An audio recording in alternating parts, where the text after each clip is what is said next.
Testing, testing. Okay, yeah, now it's working. All right, good morning. Morning. Yeah, it is morning. It's 12:20, so it's good afternoon.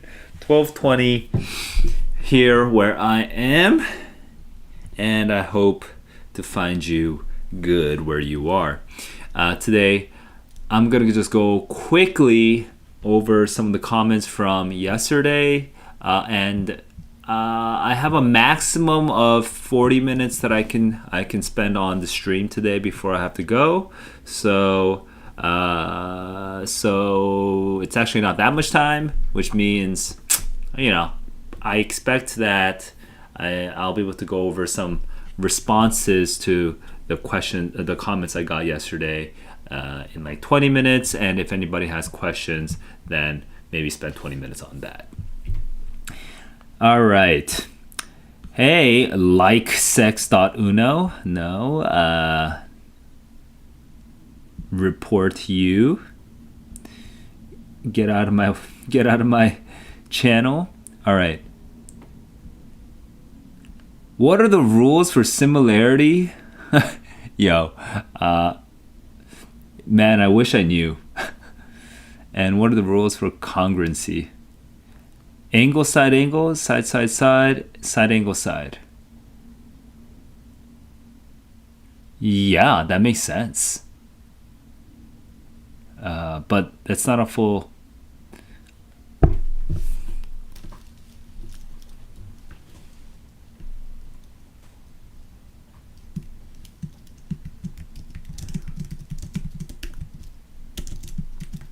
Side angle... Wait, side angle, side.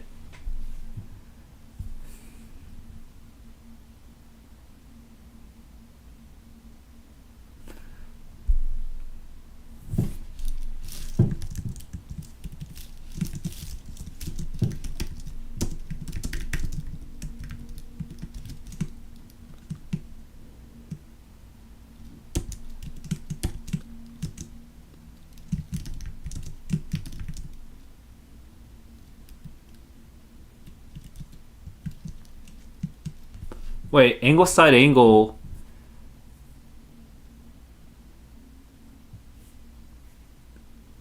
Side, side, side.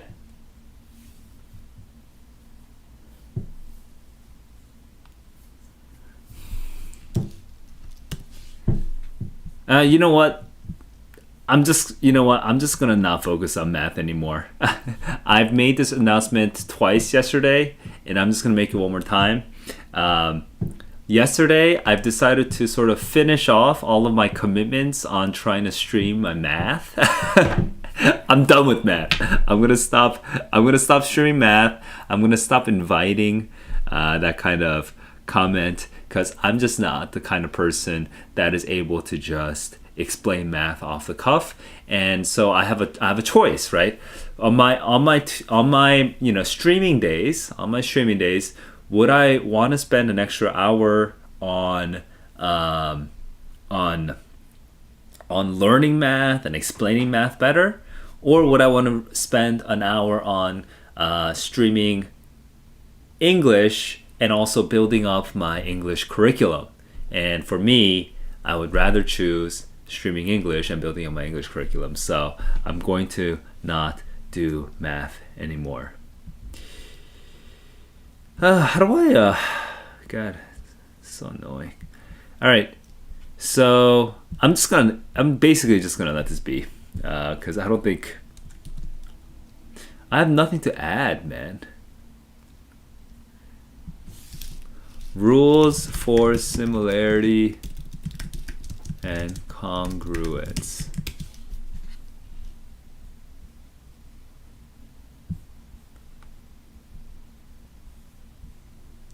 Oh, here.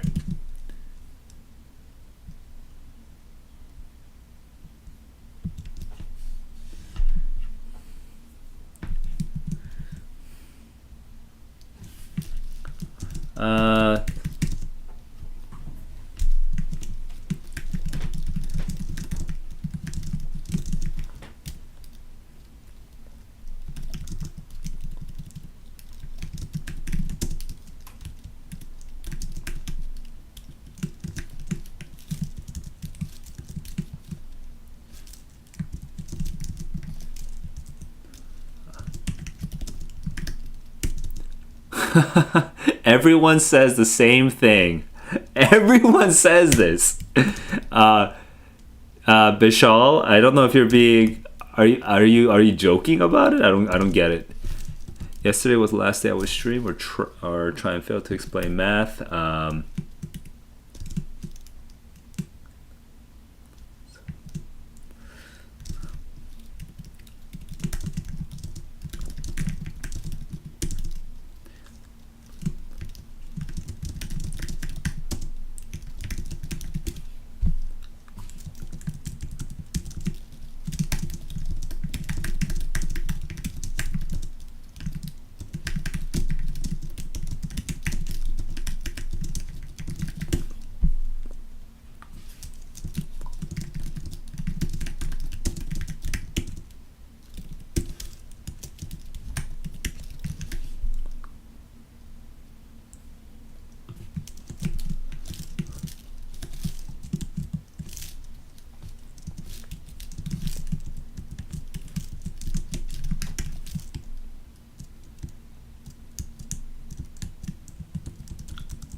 Okay.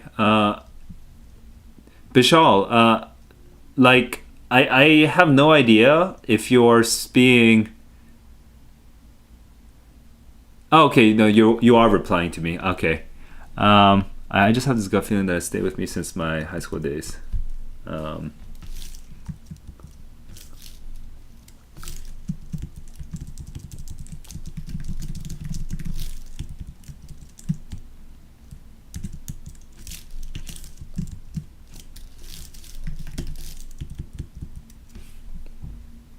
Okay, I'm just going to reply to Aviran. So, Bishal, I've given the longer version of this in yesterday's stream. So if you actually go and watch yesterday's stream at the beginning part of it, you can actually hear what I said. But it turns out everyone asks the same thing.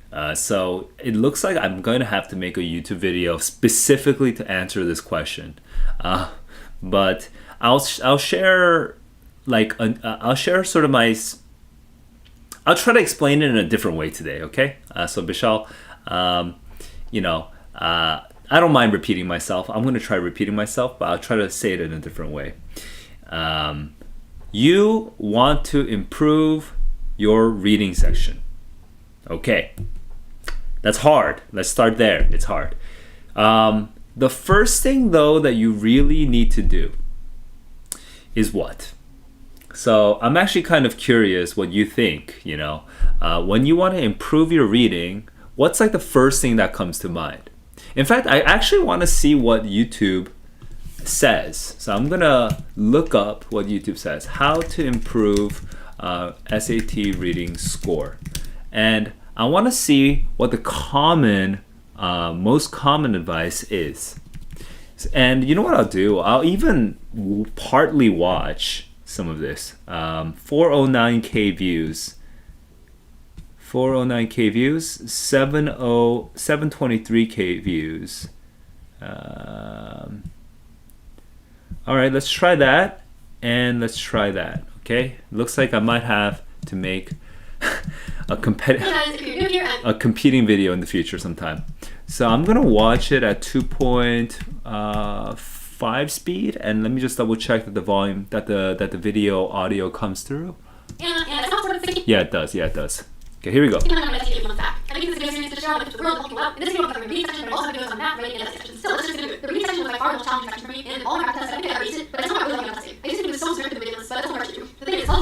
Hang on. This the transcript is not showing very quickly, so I just want to quickly see where's the transcript. I had like a transcript app, right? Wasn't there like a transcript feature? Where's the transcript feature?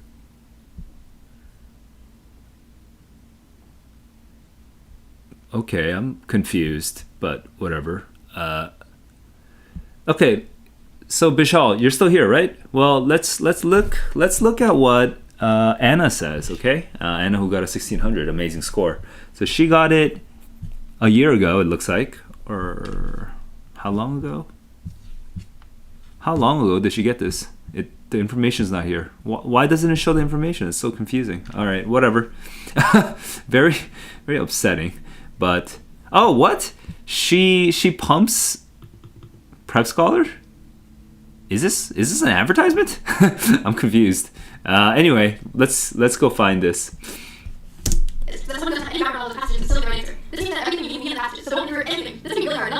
Oh wow.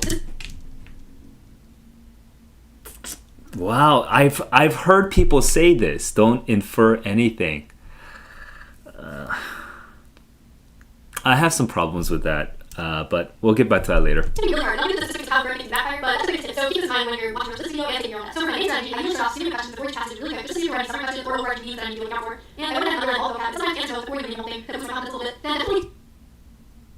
What? From a 16, you got a 1600 doing that? Man, what the heck?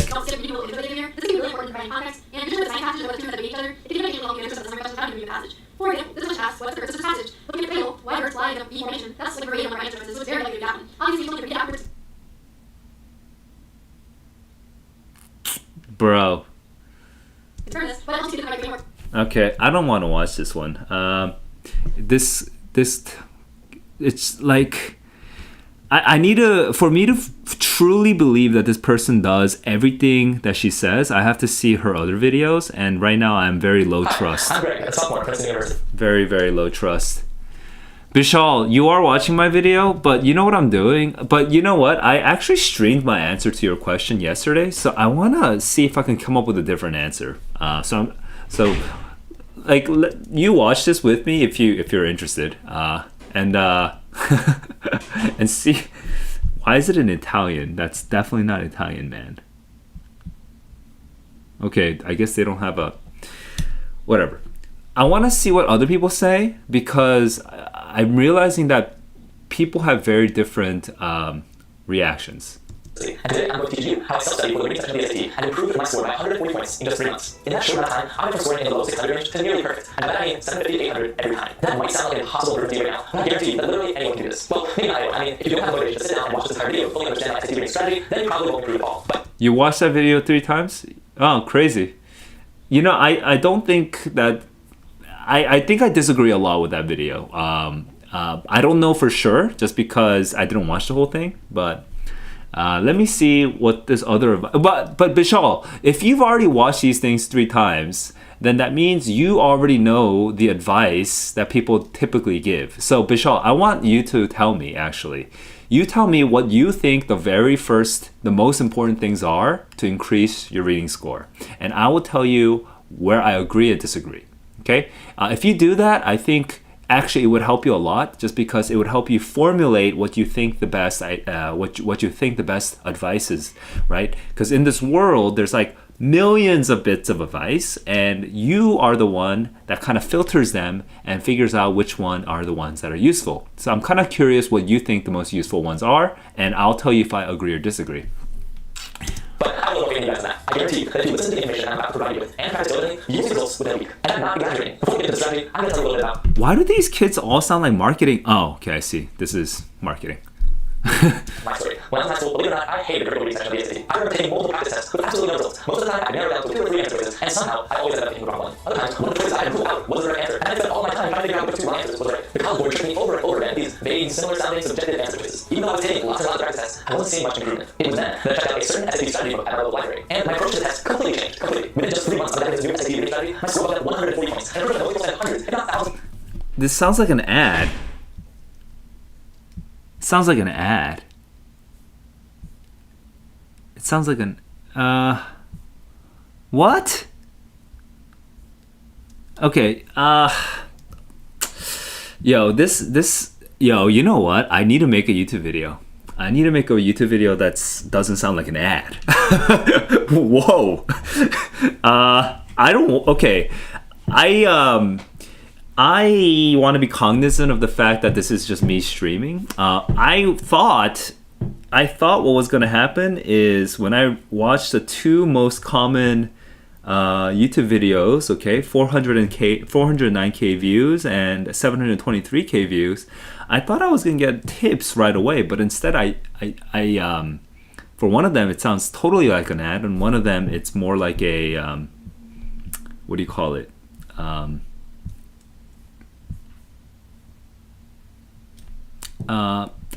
one of them I'm just suspicious of. I don't fully believe.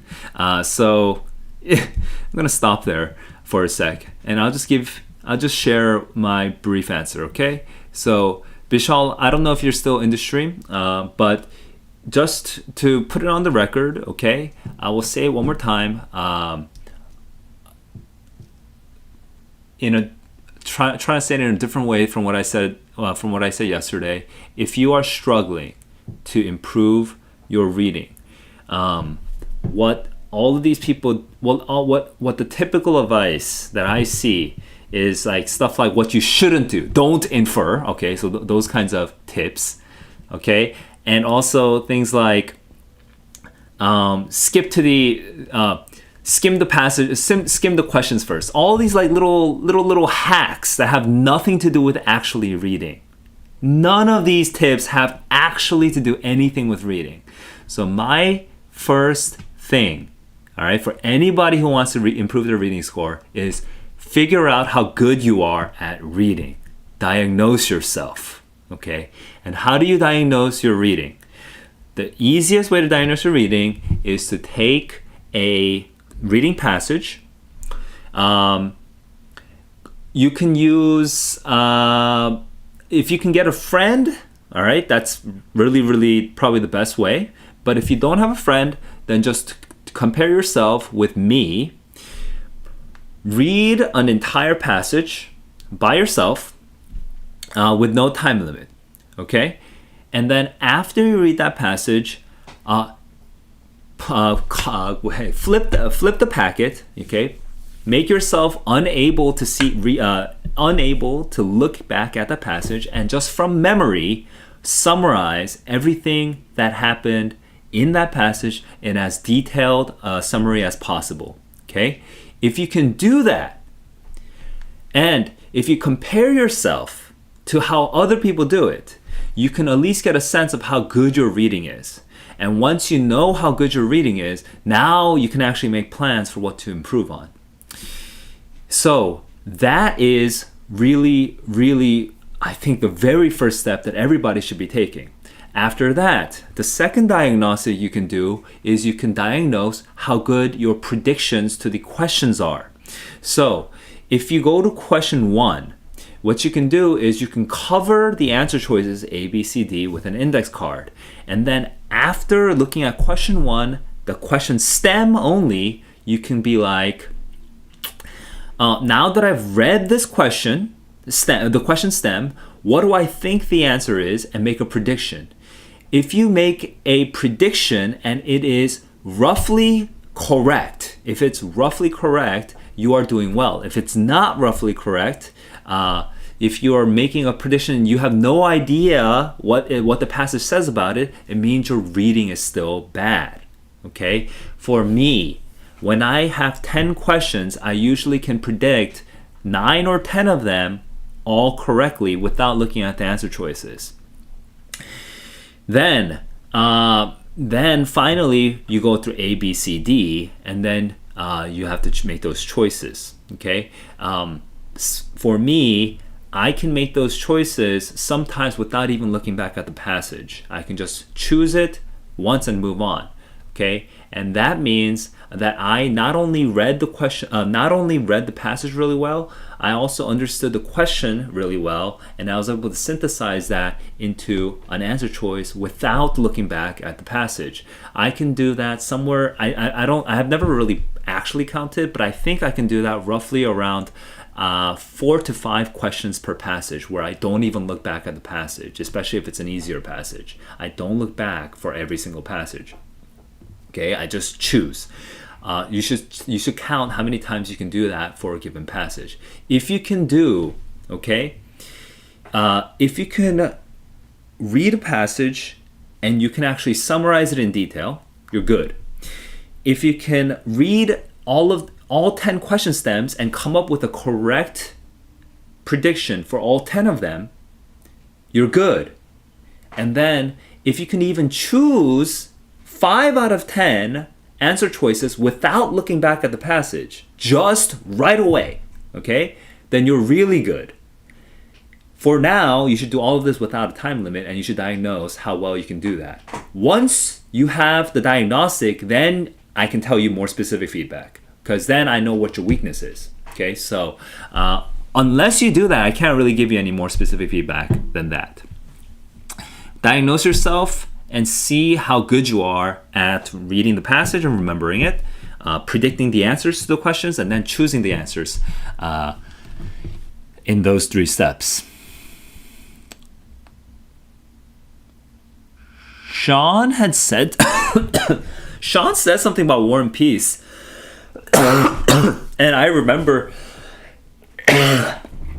excuse me. Sean said something about how do you read War and Peace. And I can't tell if it's a joke because he retracted it, but I will say one thing. Man, I also don't know tips for reading War and Peace better, at least not in a sort of general way. Because I haven't read it. But what I can say is the best way to really get into a book is to not just force yourself to start it. It's to read about the famous parts of the book. So read about, it's a long book, right? Read why people like it. Read the parts that make people feel emotionally connected to it. Go read some reviews of War and Peace and hear things about War and Peace that make you want to read it. And if the people that recommend War and Peace only like especially like a certain passage of it, go ahead and read that passage first. You don't have to start from start to end. You can start in the middle of a story just because you want to get to the part that everyone really loves and read that one chapter first. I remember when I first read the Brothers Karamazov, I knew that the Grand Inquisitor chapter was very, very, very famous because of its dialogue on faith. So I read the Grand Inquisitor chapter first without even reading the whole book. I mean, that's how I remember it. Maybe I didn't do whatever. From my memory, I read the Grand Inquisitor chapter first, okay? And then later on, and then I stopped reading, and then put the book down, and then like a year or 2 passed, and then I read the whole book. So you don't have to start from start to end, forcing yourself to do something that you're not even enjoying. What you should be doing when you're trying to read War and Peace or any book like that, you're trying to know what other people responded to, what they had a connection to, and find that, and then read that. Read the parts that kind of resonate with you, and that will be a more successful strategy for reading a big book. Other questions? Hello, dear. Hey, dear. Welcome to the channel from Somali. Ayub. Welcome. All right, so I am now gonna go to the next. Oh man, I am watching this with a 1090, man. Got depressed because of not getting an 800. Hang on. Here are my.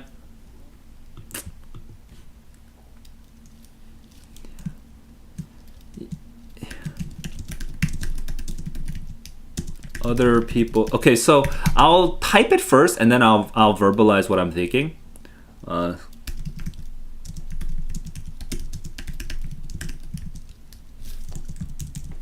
It's always tough when other people's goals seem much higher, sexier, cooler than my own. I feel you.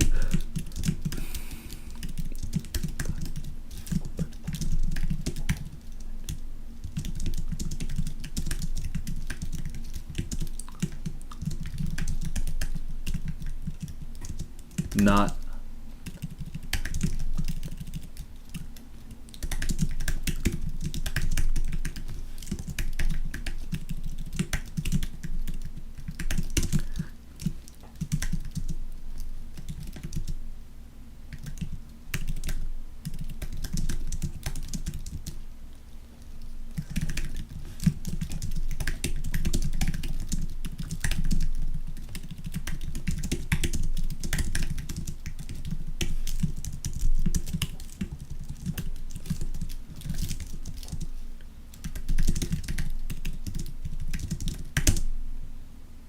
life can feel a bit, what's the word for this?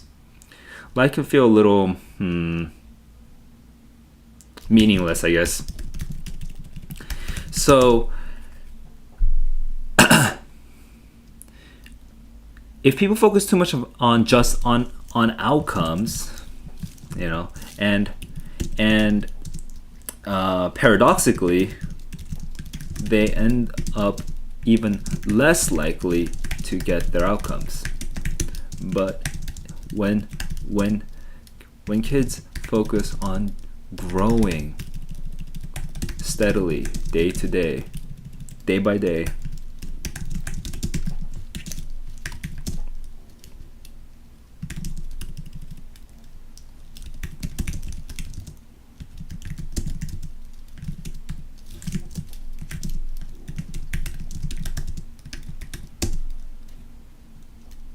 about their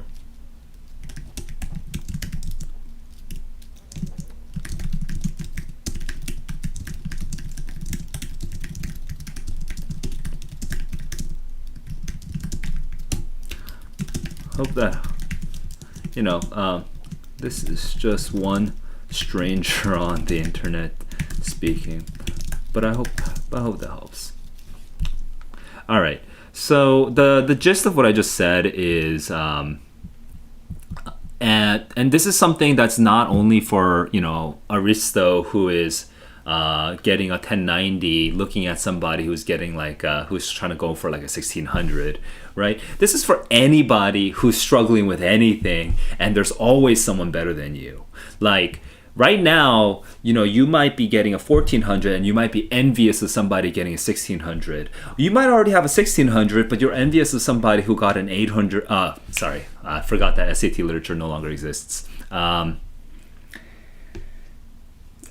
You might be envious of that other kid who won. You might be getting a 1600, but you might be envious of somebody who got their New York Times essay contest submission accepted for like the finalists, right? Or you might be one of those finalists, but then you're envious of the person who also got into scholastic arts, or you might be that person, but you're just envious of the person who got into their dream school, which was Yale, and this person didn't, you know, and it just goes on and on and on. Everybody can be envious of somebody else when we're focusing on outcomes which are external. You can see these outcomes and you can wish, oh my God, I wish that had happened to me as well. I wish I had that thing as well. I wish that had occurred to me as well. And that's the thing, there's no end to this. But there's no end to this, and yet it never makes you feel any better. Wouldn't it be amazing if there's something that never ended but made you feel better? And there is, at least in my experience, there is. The thing that never stops making you feel better is growing from one day to the next. That today I am a little smarter than yesterday. That today I am a little more accomplished than yesterday. Today I'm a little wiser than yesterday, a little kinder, a little bit more generous of a person than yesterday. Today I am a little more developed in some area than yesterday. Just whatever it is, if you're just growing a little every day, it feels good. It feels good. And paradoxically, by focusing on growing every day, even if you're starting with very little, then you don't feel very smart, you don't feel very accomplished today. If you just focus on growing a little every single day, and you sustain that for 1 year, 2 years, 3 years, soon enough you'll find that you are much more accomplished than you ever imagined you would be. Okay, so when you have the temptation, okay, I'm saying something that I think is extremely obvious to you, most of you guys, and you guys should mostly have heard similar things. But I just want to say it one more time, because maybe it's just that time of the year that you need to hear this. If you're focusing on the outcomes of other people's growth, you should be glad for them. Hey, they put in the work, they grew. I applaud them. And then for you, you should also think, I want to grow in my way as well. Using my strength, my interests, my abilities, I will grow today so that I'm a little bit better tomorrow. And that's all. If you just keep focusing on that, everything else will follow. I promise you this.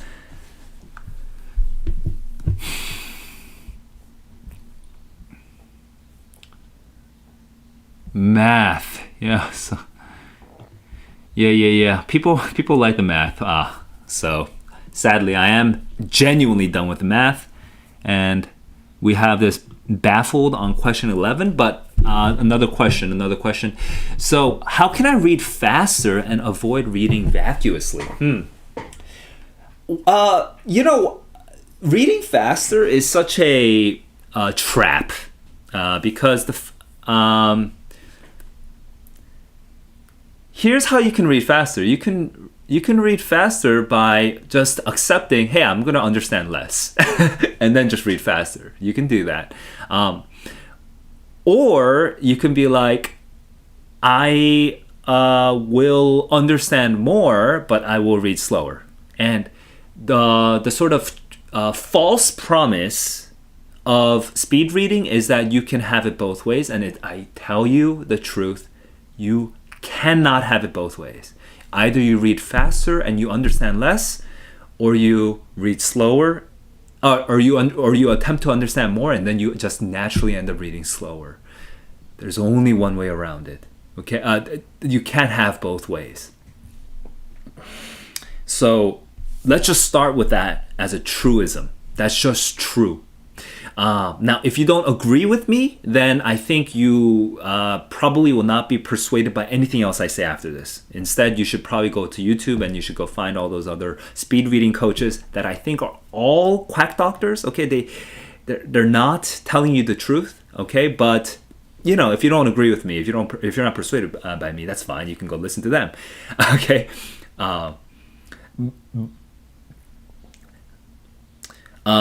But assuming that you're still listening to me, and assuming that now you are persuaded that that is the truth, that you can only have one of the two things, you can't have both, then I would say one thing, okay? I sometimes read extremely slow, and I sometimes read extremely fast. And it has nothing to do with my intelligence. It's only to do with my interest. The more interested I am in a book, the more not even a whole book. Even within a single book, I go up and down in speed. The more interested I am in a particular section of a book, the more I slow down. The less interested, the more I speed up. That's all it is. And right now, that might not sound like the answer you're looking for, because you want to know how to read and understand things while also saving time. And the reason that you probably really want to know that is because you really need to do that a lot for school. You only have 30 minutes to read this textbook to prepare for this test for tomorrow or whatever. And within those 30 minutes, oh my God, if only I could read faster. If only I could read faster, then I could definitely squeeze all of my procrastinating asses study into these 30 minutes, right? And then you just wish that you could just read all of it in 30 minutes, understand everything. But that's the thing. It's a pipe dream. Like, the reason that you can't study all of that in 30 minutes is because, you were procrastinating on the studying. It's just impossible. Like, and that's the hard truth. And no one tells people the hard truth because they can't sell the hard truth. There's no product, I don't make money if I tell you the hard truth, right? But the whole the whole process of reading is to find something that you are like, have a question that you are trying to answer in the middle of the reading, and then to answer that. And the better you are at doing that, okay, the faster you get over time. And the only way to start really doing that is to get a lot of practice in. But how do you get a lot of practice in? Find things you are interested in. Okay, so then you made a clarification. You said you're seeking to read more efficiently. Now, I do have to go. I can't, wow, Sean, so you are actually taking a very different perspective than what I was actually assuming. I was assuming you were coming from a background of having to do a lot of preparation for classes, but that's actually not where you're coming from. You're coming from a sort of more lover of books perspective, which is great, actually. It is a totally different perspective, though. It requires a different answer. But I do have to go in, like, I wasn't even going to go 5 more minutes. I have to, like, finish now, but I'll just answer this last question, okay? I'll do it really quickly. To read more efficiently, like, if genuinely efficiency is the problem, the best way to improve your reading efficiency is to learn what you are doing wrong, okay? And how do you learn what you're doing wrong? You have to go see someone else read the exact same page as you, okay? And then you have to ask that person, hey, what's in your head right now? And when that person, usually what happens, okay, is when someone who is very efficient at reading, compared to you, reads the same page as you, the type of thoughts that are in that person's head are totally different from the type of thoughts that are in your head. And you probably will have like a mind-blowing experience. It's like, holy crap, I was not thinking of any of that. All right? And within that habit, you'll notice something that like will change your reading. And so you'll just have to find it. Find that thing that this other person does, and then apply it to your reading. And then maybe it'll take 2 weeks, 3 weeks, maybe 1 month, where you're just intentionally applying that lesson to your reading, and then your reading will be upgraded. And then when your reading is upgraded, you're going to feel slow again, and then you do this, and then you rinse and repeat. Find someone who's much better at you at reading, read the same page or 2 pages or 3 pages together, and then ask that person what's in their head. And then have your mind blown again. It's like, I cannot believe you're thinking all these things that I would never have thought of. And then turn that into a lesson again, and then apply it to yourself again. 1 more month, rinse and repeat. A new lesson, 1 more month, rinse and repeat. And you just keep doing that, and you're going to start becoming a better reader. This is not what textbooks, this is not what online programs teach you. This is not what tutors teach you. You know why? Because tutors actually could teach you this, but most tutors don't realize that this is how reading works. But this doesn't come out in books. This doesn't come out in programs. The reason is because it's impossible to teach this through books and programs. It's impossible. The only way you can teach this is through like one-on-one tutoring. There's no other way of teaching this.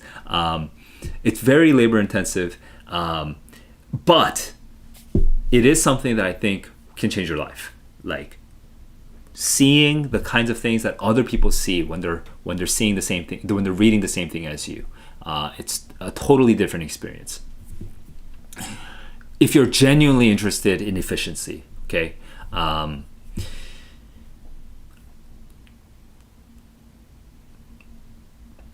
Yeah, I'm trying to think of like a clean way of wrapping all that up, but if you're genuinely interested in efficiency, learn watch someone who is efficient is basically what I'm trying to say. Okay, I gotta go. So that's all the comments for today. Unexpected phenomenon, this comment, I'll probably have to just do it on my own free time. So guys, that was a quick and easy office hour today. Thanks for participating, and some of you shouting your affectionate shouts at me. I will see you guys in the next one. Peace.